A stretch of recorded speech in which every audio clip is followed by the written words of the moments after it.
Welcome to The Explainer. Today, we're diving into Simon Sinek's really powerful idea, Start with Why, to uncover this hidden pattern that separates truly inspiring leaders and organizations from, well, pretty much everyone else. So what is their secret? Let's find out. To get started, let's travel back in time to the early 1900s. There was this huge, high-stakes race to be the first to achieve powered flight. And this wasn't just about some cool new invention. This was about literally changing the world. So on one side of the race, you have Samuel Pierpont Langley. I mean, this guy had everything going for him. He got a $50,000 grant from the War Department, which was a ton of money back then. He put together a dream team, literally the best minds money could buy. He had powerful connections, and the press followed his every move. His success? It seemed totally guaranteed. But it wasn't. Because a few hundred miles away in Dayton, Ohio, you had Wilbur and Orville Wright. These two brothers had basically no funding, no college degrees, and no high-level connections. And yet, working out of their humble bicycle shop, they were the ones who did the impossible and changed history forever. So how on earth did they do it? It definitely wasn't luck. And it wasn't about who worked harder or who was smarter. Both teams had that stuff in spades. No, the answer is something much deeper, and it reveals a powerful secret about what it really means to lead. You see, the thing about the Wright brothers' story is that it isn't some random one-off event. It's actually part of this powerful pattern, a way of thinking and communicating that's shared by some of the most revolutionary people and organizations in all of history.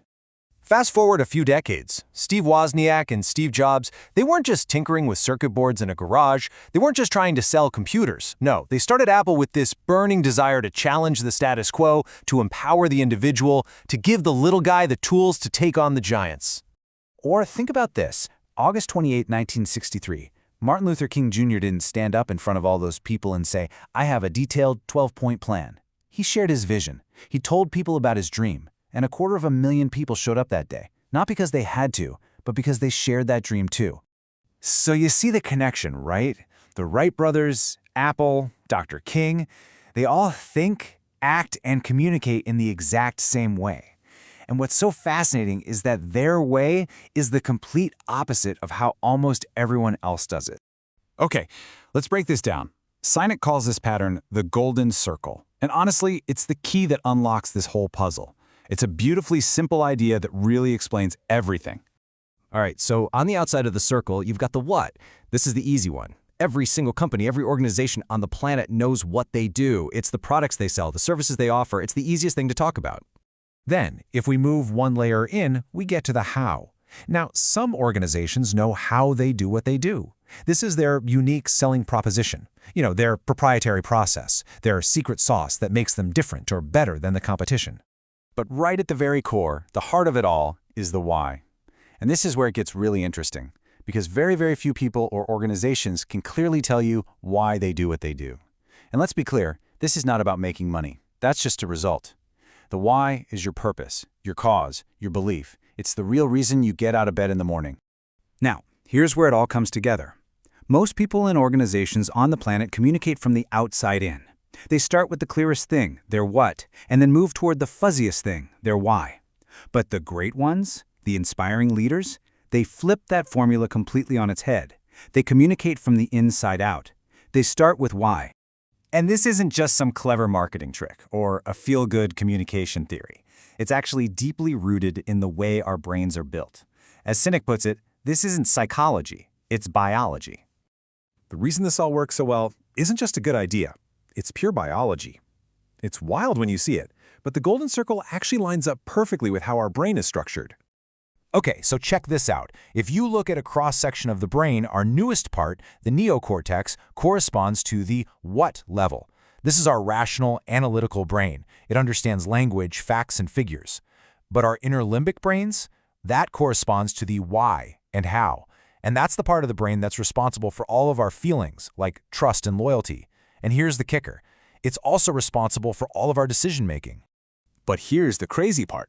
That powerful limbic brain, the one that makes all the decisions, has no capacity for language. This is where our gut feelings come from, right? When we say something just feels right.